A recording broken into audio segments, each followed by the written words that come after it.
This is We the Sales Engineers Podcast, show 61. Welcome to We the SEs podcast, the show for sales engineers by sales engineers with your host, Ramsey Majaba. Ramsey refuses to wear ties. Ever. Hello, SE Nation. Happy Father's Day to all the hardworking fathers out there. This is show 61 of the podcast, which means all the show notes can be found at wethesalesengineers.com/show 61. I've not met many engineers who started their career or are even in the middle or some towards the end who enjoy standing in front of a bunch of people and presenting stuff. Those who do enjoy it might not have the expertise to pull it off, or they could. But the sales engineers that I've met, or the engineers that I've met, tend to look more towards their feet than the people they're presenting to are not really smiling. So we have a lot of work to do on that front, which is why I had the pleasure of hosting Mark Bowden. So do me a favor, if you are not driving, if you're sitting in front of a computer, pause this and go on YouTube, search for Mark Bowden TED Talk. You will find an old TED Talk from 2013. Watch that and then come back. We'll wait. Well, maybe we won't wait, but you can pause me. So, or you can go on to the show notes and just click the YouTube, the link to his YouTube video. So listen to it, come back. For those of you driving, Mark is a non-verbal communication expert, which means body language, and we will talk about that. So we're going to talk about using our body language and voice to convey information to the people we're presenting to, the people we're talking to. So without further ado, here's Mark. Hey Mark, how are you doing? Good. How are you? I am excellent. Thank you for joining me again. I know we already did this bit, but thanks for joining me again. And Pleasure. if you can give a brief overview of who you are and what you do. Yeah. So I'm Mark Bowden. I'm an expert in human behavior and body language. And I speak all over the world, travel all over the world, helping people stand out, win trust, gain credibility every time they speak. So whether that's in leadership or sales, politics, leading organizations, wherever you may be, where you need to influence and persuade people, I help you do that through your nonverbal communication. Okay, can you define a little bit what you mean by nonverbal communication? Yeah, nonverbal communication is everything other than the words.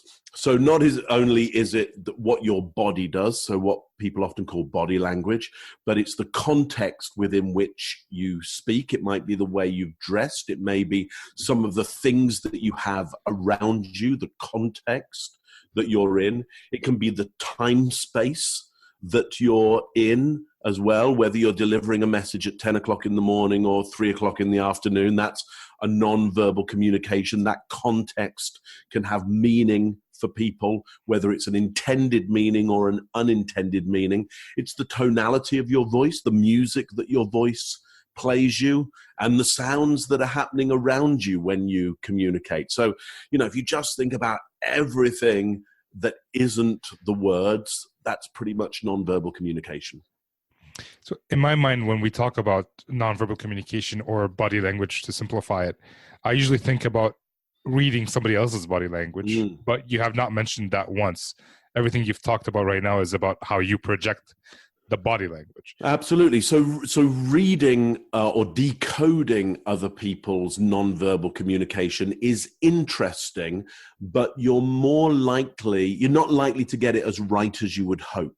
You're not a great reader of other people's body language. In fact, body language is not even a language. So you can't even decode it like you'd like to decode, say, English if you were reading that. There is no such thing as a body English. Right. So because of that, one of the most useful things you can do when you're thinking about nonverbal communication is think about what you're delivering rather than what you think other people are delivering to you. Because if you think about what you're delivering, you can actually get a fairly high degree of accuracy as to the effect that you're going to have on other people, and therefore deliver in a way where you get some outcomes that you were looking for. So it's not that I'm not interested in reading body language. In fact, my last book with Tracy Thompson, Truth and Lies, is about reading body language. It's just not, I think, the first thing that people should think about when they're thinking about nonverbal communication. So that kind of brings it back to the fact that you can control yourself, you can't control everybody else around you. So that's a perfect point. So as a sales engineer, I mentioned to you briefly, sales engineer are the technical counterpart to salespeople. Sales engineers are usually technical and enjoy working with computers, and a lot of new ones are moving into working with people. So we're meeting new people every day. And one tip I gave way back when about being a sales engineer or practicing to become a sales engineer is to smile. And I saw in your TED Talk, which I will link to it in the show notes, that you talked about smiling, but you actually described how to smile. Do you mind giving a brief overview of how to do that? Sure, absolutely. So first of all, before I do that, let's look into, well, why on earth would you like to smile? Because, I mean, you're absolutely right. You're absolutely right that smiling can get you a good effect. But what effect is it actually trying to get? Well, we have human beings across the planet. We have something called the Duchenne smile, named after Duchenne, a French psychologist who first looked into the idea of everybody smiling the same. The Duchenne smile is a signal of is good now, not was good or shall be good. It's this sense of right now, things are good. Now, the question is how do you do that smile? If you wanted to signal to somebody else, things are good. It doesn't tell you what thing is good, by the way. It just tells you things are good. You'd have to indicate exactly what thing or leave it up to people's imagination. But essentially, how do you do that? Well, what happens is the cheek muscles bunch up. First of all, they tighten, and that pulls the sides of the mouth up. So I'm just going to do that for you right now. And for anybody who is watching this on video or anybody who might be just listening to it, you'll hear a difference in the voice as those cheek muscles bunch up. You'll see that the mouth changes, but also the tonality of voice changes. Now, that's not enough, though, to make a full Duchenne smile. The eyes have to narrow as well. And when the eyes narrow and the cheeks bunch up, pulling the sides of the mouth up, what you get is a little dark area to the side of the eyes, some little wrinkles on the lower part of the eyes. That means that a Duchenne smile can be seen at a distance because we're able to see at a distance this slight dark area underneath and to the outer side of the eyes. So if I do that and I need to sustain, so I'm doing it right now, and I need to sustain that for more than 3 seconds. More than 3 seconds is what another human being needs in order to know it's a true smile. And you're probably now experiencing, if you're watching this, you're experiencing a difference in feel about me. And also, if you're just listening to the sound on this, you'll probably hear a difference in the tonality of my voice as well. And if I just drop that smile away right now and don't have the smile, you'll notice a difference in the tonality of the voice and also a difference in the way that you perceive me. So there you go. There's your Duchenne smile. That's how you do it. Why you would want to do it is because you want to create the feeling of something is good about the relationship that we have, human to human, or our relationship to something else. Could be a product or a service that as the engineer you're trying to describe to them, or a feature or a spec about what you're trying to describe. To smile when you deliver that will give a sense of this is good rather than this is bad. If you don't smile, they're more likely to default to negatives about it than to be, indifferent about the spec, or to kind of, I don't know, just to be neutral about it. Right. No human being tends to stay particularly neutral. If they don't have a feeling about something, they'll tend to create a bad feeling about it rather than a good feeling about it. Okay.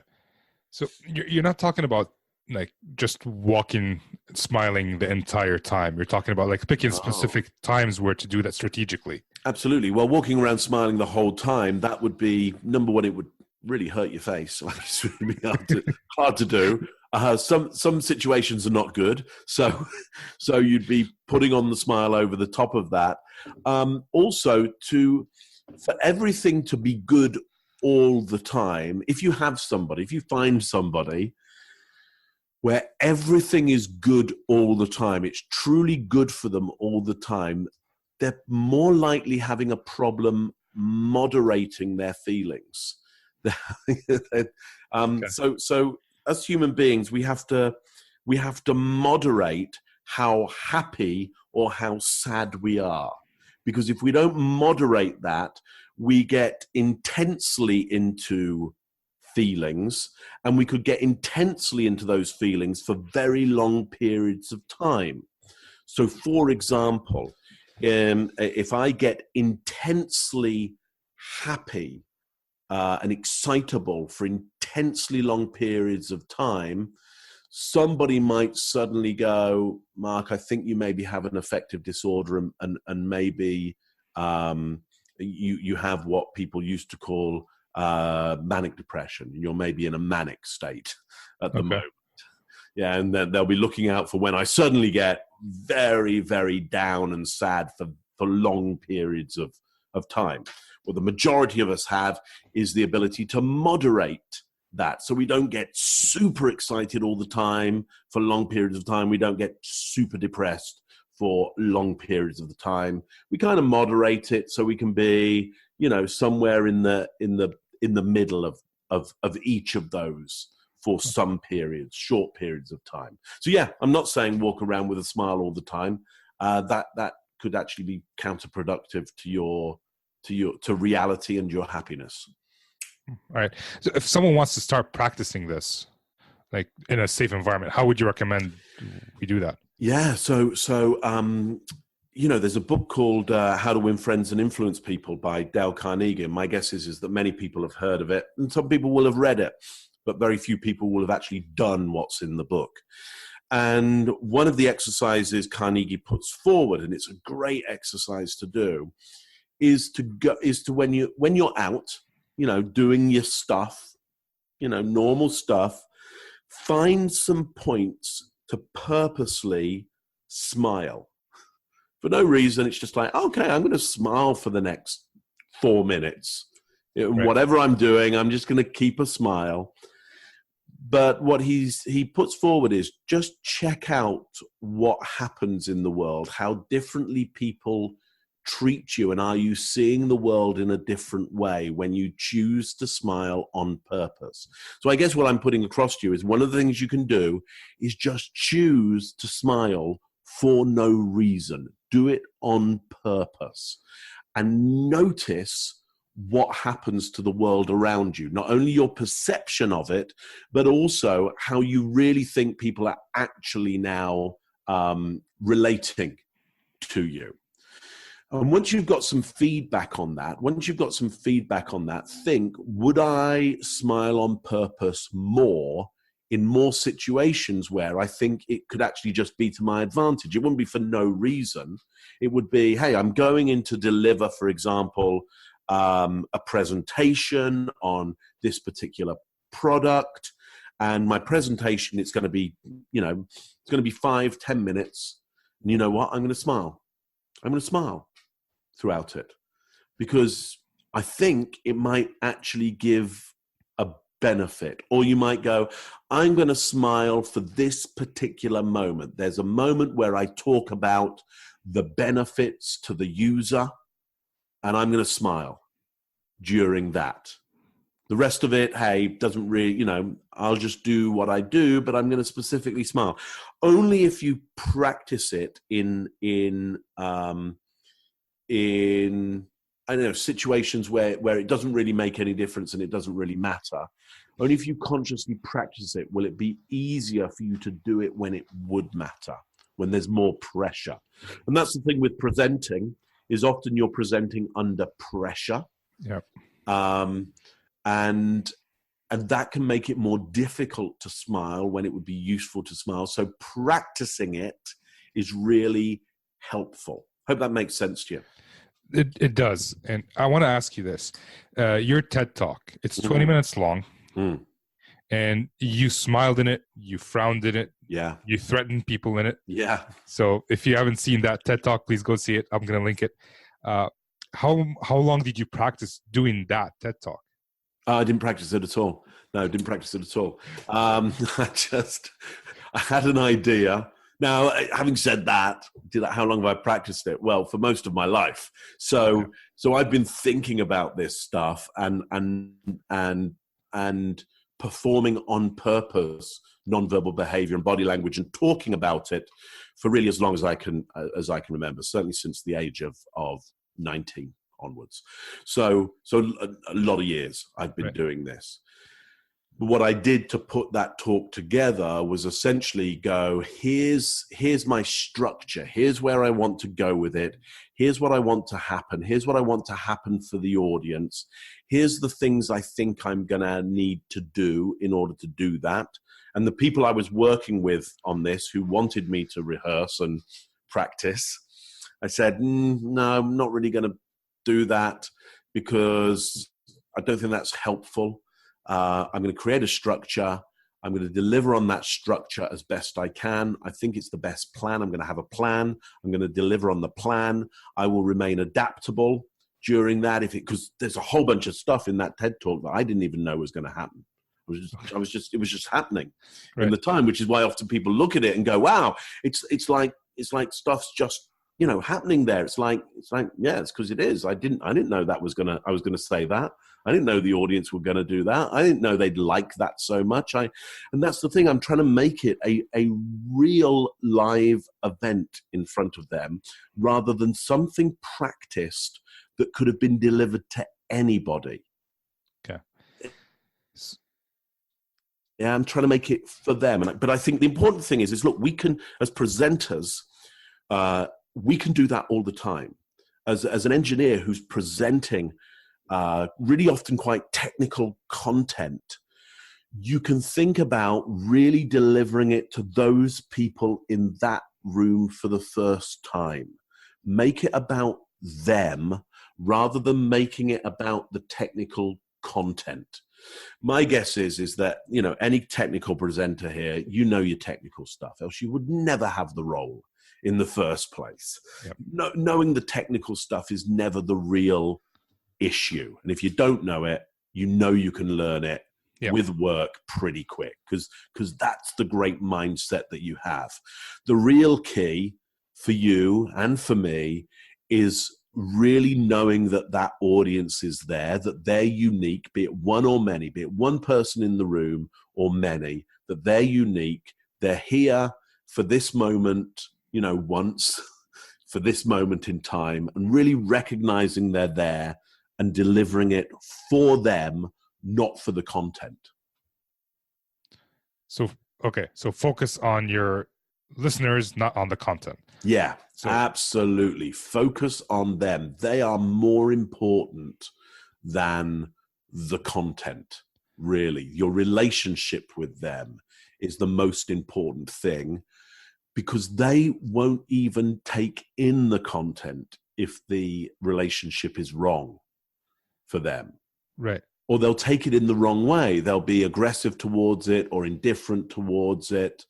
And you want them to take it in a way where they're pro the content, where they're open to the content, where they're truly listening in a positive way to the content. All right, can we do this exercise? Yeah. I'm a sales engineer. I'm walking to meet the customer for the first time ever. I've never seen them before. And then I have to do a presentation for them. Yeah. So what would you think the initial interaction should be between me and the customer? Yeah, the initial interaction should be one that is social. It's, one that's social. How can you make it start like somebody who is your friend that you're meeting rather than somebody who's going to be a consumer of your data, your information? How do you make that person, put that person more into the position of somebody who is a friend rather than a consumer of your data? So let's try this out. When you are personally meeting a friend of yours, what kind of goes on? What are the things that happen, or what would you like to happen when you meet a personal friend of yours? A personal friend of mine, smile, probably a bro hug. Yeah. And then we start chatting about some like random stuff, I guess. Yeah. How would you start the chat about the random stuff? What are the words that you use to start the chat about the random stuff? Well, the usual, like, hey, how are you doing? What's going on? What's new? Right. So here's the thing: is often we think we can't do that with a client.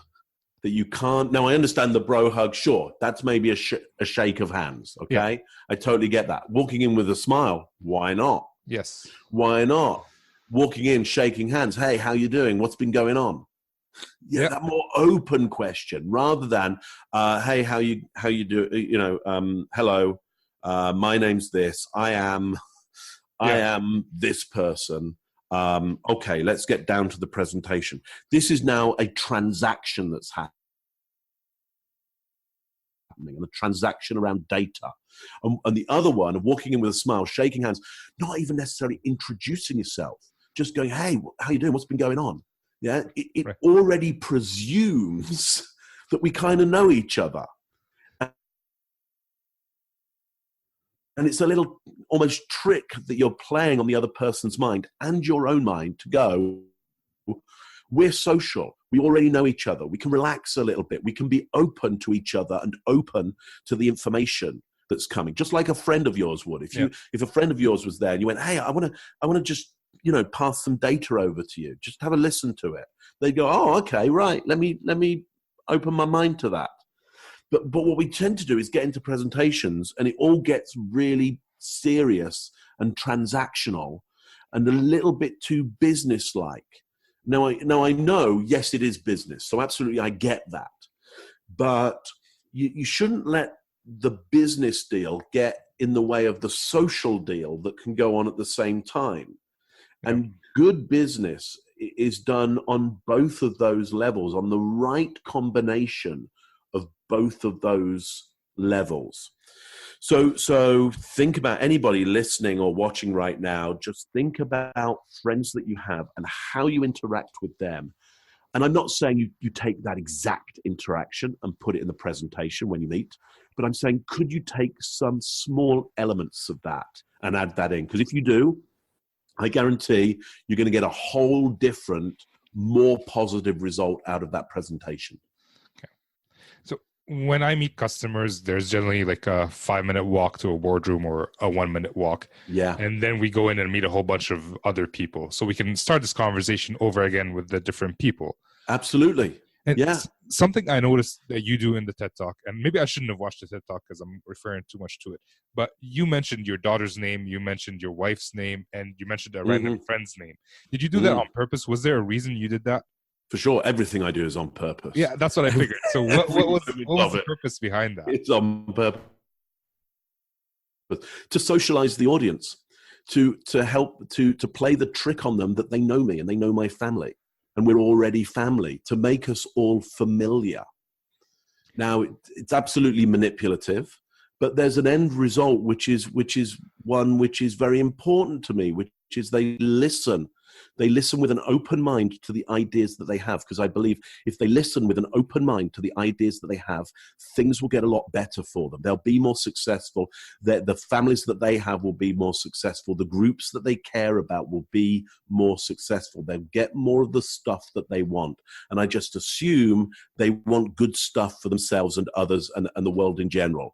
So what I do is I play a little trick on them. Little trick on their mind, which is to make them think that they are familiar with me, that they are my family, because I let them in to my family. Now, I don't make up the family. I'm telling them really my daughter's name, really my wife is there. I don't have to make it up. Now, would I make it up? Yeah, sure, I'd make it up. I would make it up if I needed to in order to play that trick on them, because they might be more open to what I have to say and things might get better for them. We all play manipulative tricks on each other, sometimes to get bad things, sometimes to get good things. Well, I'm trying to do it on purpose to get just good things for other people. So I don't really mind. If somebody says, oh, that's so manipulative, Mark, I'm like, I don't care. Right. I don't care. Really don't care. Well, even us as sales engineers, the whole goal is to build a relationship with the customer.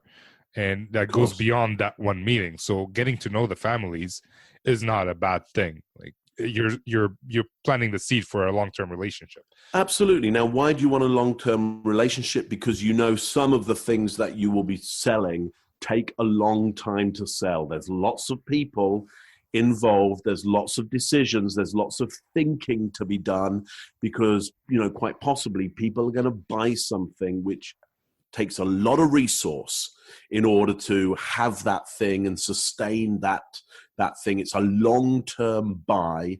Why are they buying it? Because they think it will make stuff better. Now, are you selling them something that won't make things better? Well, no. My guess is you're selling stuff that you go, this works. We've worked on this really hard. We've made something really good here. Now, just because it's good, does it mean people buy it? No, it doesn't mean people buy it. People end up sometimes buying stuff that isn't good. Why? Because the salespeople had a better relationship with them. They influenced and persuaded them more. What do we want? We want people to buy the best thing for them and their communities so that life gets better for them. And if that means we need to create a good, familiar relationship with them over a long amount of time, well, that's what we need to do. We need to become family for them. You know, and so that's part of the job of the sales engineer, is to really nurture that familiar experience for everybody. So that's if we're meeting in person. A lot of times we do things remotely because we cover big geographical areas, and the company will not pay for us to travel every single time to go visit. For sure. And a lot of times customers don't want to be on camera. Right. So what would your recommendation be in terms of building that relationship, or like using your body language, which they cannot see, to build that relationship? So here's what body language does, is that it helps other human beings understand our feeling and intention towards them. And so if we take that body language away, we've taken away that audience's understanding of feeling and intention, or certainly we've taken a lot of data away that their brain really wants in order to predict that feeling and intention. And when that data disappears from them, they're going to tend to default to more negatives. So if you're on a Skype call with me, a video call, a Zoom call with me, you've got more data to judge my feeling and intention. If you're right in front of me live, you've got even more data to judge my feeling and intention. But if I take that data away, actually, I'm just going to do that for us right now by covering over this camera right now. If I take that away from you, do you notice how you've already become a little more negative about what's going on here? Because now you can't see me, and look how things get a little bit better for you once I come back and I'm here and I'm smiling. I can see you're instantly smiling. Yeah, now. It was a surprise, pleasant surprise. Yeah, it's like, oh, good, he's back again. Great. That's your brain going, well, this is much better because we can predict him better. Now, so here's the thing. When you're on just a phone line, people will default to more negatives around the data that you're giving them. That's just a fact. It's kind of a gamble. It's a statistic. Ultimately, if I smile at you right now and say, I'm just going to give you the numbers, okay? What's your prediction about the numbers when I smile at you and I go, I'm just going to give you the numbers? Winning lottery numbers? Right, okay. Here we go. I'm just going to give you the numbers. Now you can't see me. I'm just going to give you the numbers. What's your prediction? I have no idea what you're talking about. Right. So which one do you want? Do you want that? Yeah, you want the better prediction. I want the winning lottery numbers. You want the winning lottery numbers. Well, when your organization say, hey, we're not sending you by plane, what they've essentially decided, whether they like it or not, is the value of the potential sale is not worth the expense of the flight. Because they've got to understand that their chances of getting the sale when you're not face-to-face just went down. Okay. So they must have made, we would hope that because they're in business, they've made some rough or very exact calculations that say, here's the cost of the sale, here's the likelihood when we're not face-to-face that we don't get it, here's the cost of the hotel and the flight. Okay, we've worked it out. It's not worth flying for. Okay. Right. Now, either they've done those calculations and they're good at business, or they haven't done those calculations and their chances. I don't know who you're working with, but it's going to be probably one or the other or something in between. Okay. Yeah. So sometimes I think as sales engineers, sales representatives, any sort, sometimes you need to go and make a case, and you need to go, you know what? I know you don't want me to fly, but believe me, if you fly me then, you put me in front of this client, chances are they're going to like me and we have a better chance of doing the sale. Yeah. Right. Now let's go to this phone thing, but they've said, no, it's we've calculated it's not worth it, but we'd still like you to get the sale, by the way. Obviously. Okay. So now we're on the phone. So here's what we need to do now over the phone. I'm just going to cover that up here now. Is what's great about being on the phone, what's really wonderful about it, is we have to add in more emotional words. And this is fantastic, to add in more emotional words. So what I'm going to say to you is, I've got some great numbers for you, and I'm just going to give you those numbers right now. And I think you'll really like them. So what I did was use emotional content. I was a bit extreme with it because I want you to see exactly what I'm doing, but I'm using emotional words, evaluative words. It's great. It's fantastic. I've got some great numbers. I think you'll really love them because you won't be able to see them on my face. Right. You won't be able to see the feeling around the numbers on my face. So I'm delivering them to you linguistically. Okay. So I guess my point to you is when you're delivering the data over the phone, deliver the emotional data linguistically as well. Right. You know, we love the results that we got from this test. You know, we were delighted by the data we got out of this test. And that's very different from what sales engineers are used to. We're used to facts and numbers, and like, this is what you got, this is what we did, this is what we got. Right. There is no emotion to it. Right. And now my guess is that the best of you, even when not trying to be emotional, will leak emotions from your face and your body. We can get excited about stuff. You can get excited about it. Over the phone, we can't see that anymore, and it's difficult to hear in the tone of your voice. So you want to just, jot yourself down a note. Stick the note close to you with some words that you think are good representations of some of the feeling that you have around it. Delighted by the results, maybe, great results, excellent numbers, phenomenal result in the stress test, anything that you can just nudge yourself to go, okay, let me stick in the emotional word. Yeah. Okay. And the thing, like we did two extremes, in person and over the phone. Yeah. Most sales engineers have like either WebEx or Zoom, but the customer doesn't like using the camera. Doesn't mean that, like you mentioned earlier, that it's easier to project body language than to read body language. So we can still do the camera thing on our end. Sure. Look, I mean, it makes it more difficult for you because now you're maybe talking to somebody and there's no image on the other side. Yeah. Here's what you're going to do. Have I got a post? Yeah. Let me get my Post-it note here. What you're going to do is you're going to get a Post-it note, and You're going to put a smiley face. Post-it note. Yes. Okay.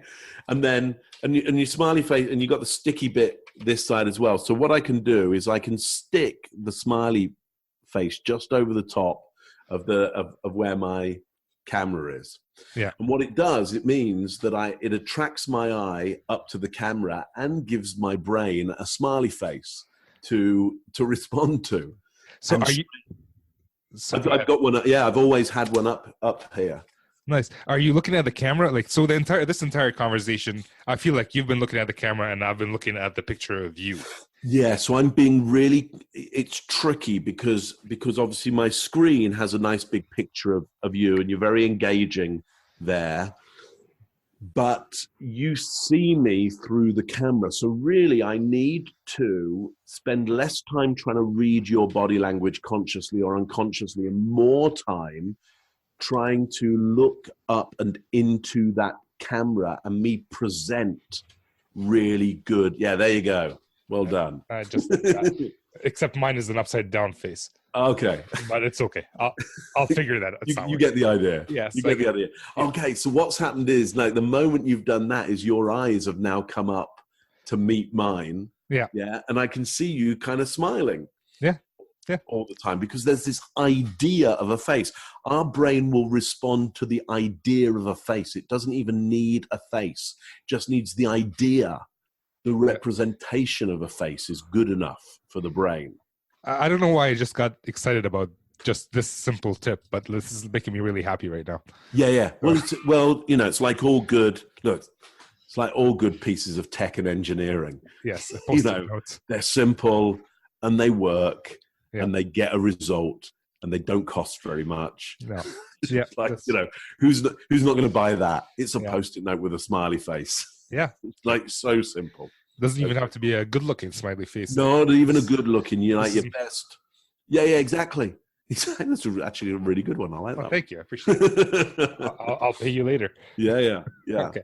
All right. So I have a question that's for me. I was doing an interview with someone, as in I was interviewing a person who was possibly joining my team. Mm-hmm. Or like, I'm not the manager. I'm just a technical person who was doing an interview. And I wanted to put that person at ease. Right. So what I did was I ended up leaning back in my chair and having this discussion leaning back in my chair. And then my manager came by and said, "Why are you doing this power move and leaning back in your chair?" Right. Like I was trying to make him feel comfortable. So was it a power move? I want to go back to my manager. So was it? So you got to be really careful because we get what's called theory of mind about people. We don't know what people are thinking or feeling. We get theories about what they're thinking and feeling. Right. And our theories are either very accurate or inaccurate or something in between. Okay.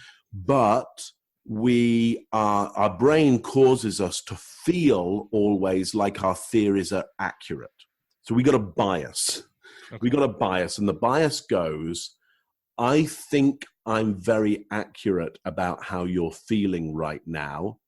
But what I'm not allowing myself to know is that I'm either very, very accurate or very, very inaccurate or something in between.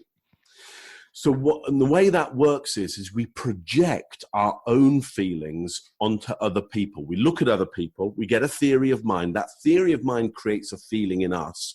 And then we project that feeling and we make that the feeling that we're actually having, we make it their feeling when it's not, or it is, or something in between. Okay. Now, what tends to happen when we lean back like this is we feel very relaxed and comfortable. Now, does that mean that they feel very relaxed and comfortable? Well, yes, no, or something in between. Okay. All right. But do we think they feel very relaxed and comfortable? Well, yes, because we feel relaxed and comfortable and we project that. Okay. Right. So on the whole, what is a better bet for people feeling relaxed and comfortable is open body language and us being upright and ready rather than relaxed and not ready. Yeah, It takes me much longer to shift my weight forward and be ready to help you than if I'm upright in the chair. So think about open body language to cause other people to be comfortable, think about closed body language in order to help people be uncomfortable. Okay. So closed body language as in your arms in front of you, open as your arms kind anything that you think would make a barrier. Crossed arms makes quite a good barrier. Doesn't mean people are uncomfortable or closed. What it means could be just a huge variety of things. But we know better the kind of effect that it's most likely to have on somebody else. Okay. That they will see a barrier and they're more likely to default to a few more negatives unconsciously about you. Same with putting barriers over the face so you can't see parts of my face. So, for example, if I use very open body language and say, look, I'm going to give you the numbers right now, yeah, or if I use this closed body language over the face, say, look, I'm going to give you the numbers right now. Yeah, that feels more intense. Right. Something bad is about to happen. Something's bad is about to happen. Yet the numbers are the numbers, okay? Yeah. 5, 10, and 15. Okay. 5, 10, and 15. All right. So just so the people listening can know what happened, for the first 5, 10, and 15, you mentioned you had your hand on your mouth. Yeah.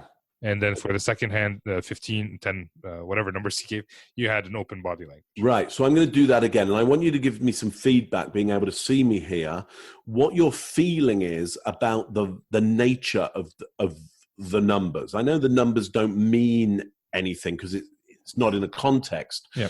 But I've given it the context of my body language, and that will be enough for your instinct to have an assessment of the numbers. So 5, 10, 15.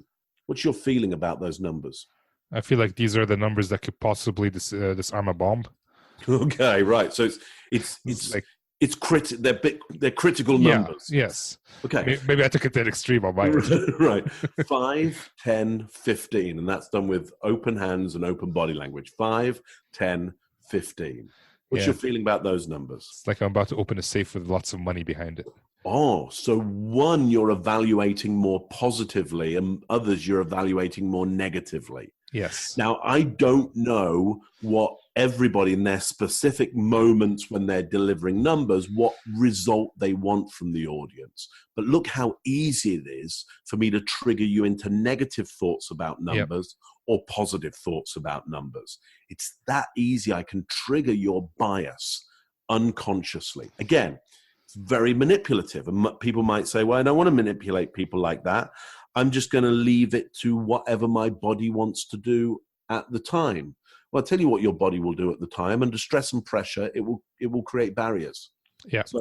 So your nature will be under stress and pressure to create barriers. They'll have a negative view of the numbers. That's what you will do. I've already predicted what will happen under stress and pressure. Well, even for me, when I'm not under stress and pressure, if I have no place to put my hands, I'm going to cross my hands on my chest. So I'm already creating a barrier there. Right. And that will be about your comfort and not necessarily the comfort of the audience who ultimately are the people who are going to invest in this thing potentially for 10, 15 years of their organization's lifespan, or 5 years or a year, or spend $50,000, $5 million on a product or service. Yeah.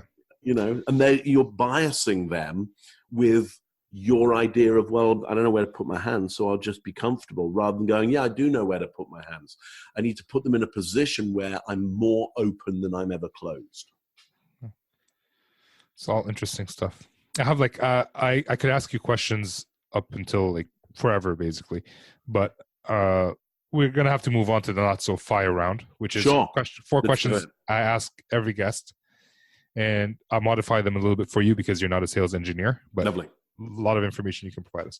What is the one thing you love about what you're doing today? Oh, yeah, easy. So it's the change that happens for people is simple stuff like that, that Post-it note. It's so simple and it makes such a big difference. I love the idea that simple behaviors on purpose can make a huge difference in people's lives. Perfect. What is the one thing you would change about your job or career?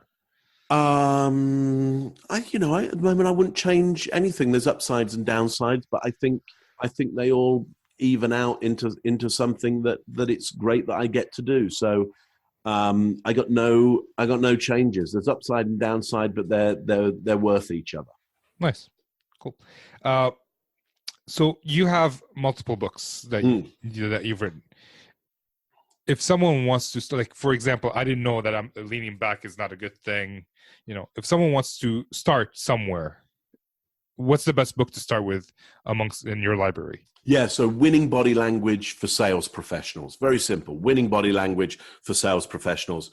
Just for you people out there who are engineers in sales engineers, there's lots of stuff in there that's exactly written for the situations that you are specifically in. A lot of it, long-term sales, multiple relationships, multiple stakeholders, complexity around the product and the relationships, often multiple sales presentations.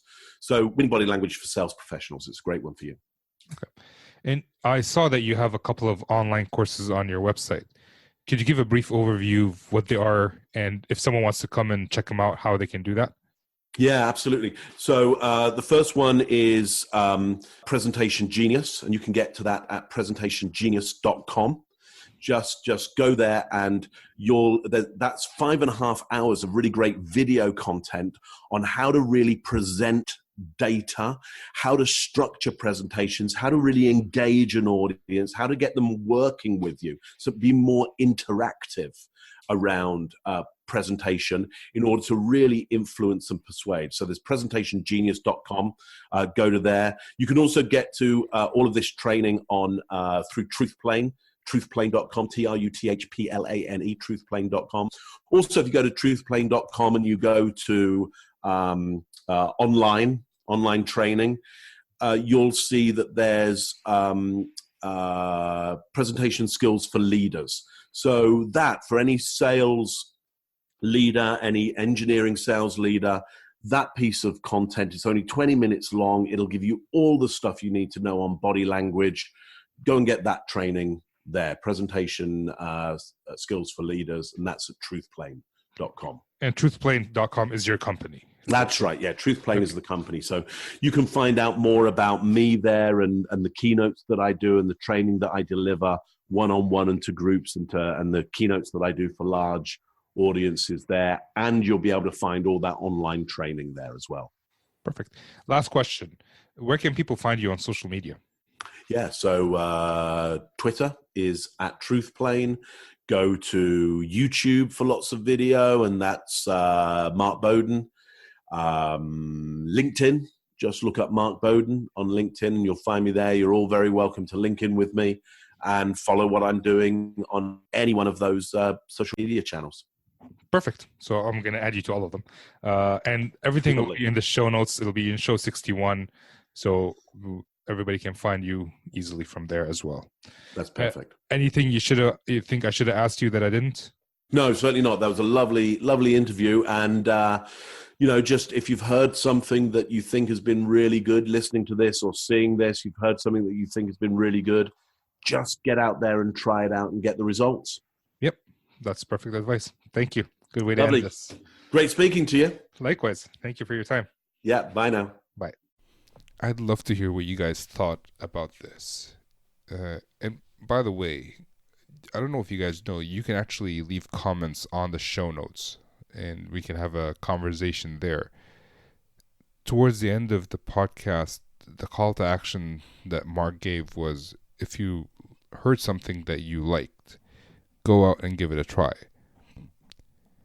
What I would like is, if you do give it a try, I would like for you to come back to the show notes page, so wetheSalesEngineers.com/show61, and leave a comment about the results. I'd love to hear from you. If you are getting value out of this podcast, for example, I'm getting a lot of messages about how the podcasts have been useful for people to actually find jobs as sales engineers, or just to enhance their skills. So if you're like that, if you're finding value out of this podcast, I ask you to actually go on to whatever listening platform that you use, whether it's iTunes, Stitcher, SoundCloud, Google Play, wherever it is, and leave a rating and review, an honest rating and review. If there's something you don't like, say that. That's the only way I can actually learn. Someone left a comment that I do not. I always say he, which leaves out half the population, and there are some female SEs out there, so I should be using he or she, which is a valid comment, and I'm learning from that. So if there's something you don't like, please leave a comment about that so I can get better at it. So that's it. I hope you guys enjoyed the show. I really liked it. I really enjoyed talking to Mark, and I'm gonna put out snippet YouTube videos the coming Thursday where he talks about where he shows how he smiles, or where he does these exercises where he turns off his camera and so on. So you will be able to see what he was doing, and should be out on Thursday after this podcast is out. So with that, this is Ramsey signing off.